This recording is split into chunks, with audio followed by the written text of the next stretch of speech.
Alors, les perspectives en matière d'investissement étranger sont pas très très bonnes. Elles n'étaient déjà pas très bonnes avant la crise du Covid. Elles le sont encore un peu moins aujourd'hui.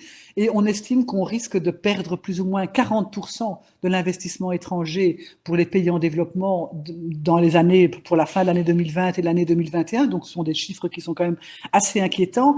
Et ça va amener aussi à des choses particulières parce que probablement que dans certains investissements, les pays pourraient vouloir, comment je vais dire, contrôler ou être plus restrictifs sur l'admission d'investissements étrangers, par exemple dans les secteurs de la santé, des médicaments, etc., pour pouvoir essayer de garder la maîtrise ou de la construire. On pourrait voir aussi, ce qui n'est pas une mauvaise chose en soi d'ailleurs, que dans les accords internationaux d'investissement, pas mal de pays essayent de remettre un peu plus de poids à la protection des intérêts ou du bien commun national. Et en soi, d'ailleurs, je ne trouve pas ça nécessairement dangereux. Toute la question, c'est le curseur, jusqu'où est-ce qu'on va, parce que les investissements étrangers ne sont pas toujours euh, porteurs de vrai développement pour le pays d'accueil.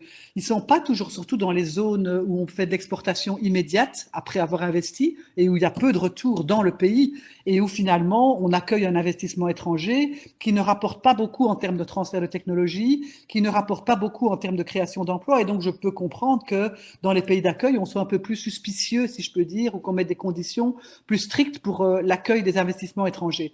En outre, forcément que toutes les entreprises et tous les investisseurs eux-mêmes ont été touchés de près ou de loin par la crise elle-même, et donc leur capacité à mettre des moyens pour aller investir ailleurs va être aussi mise en danger, de même d'ailleurs que la coopération au développement.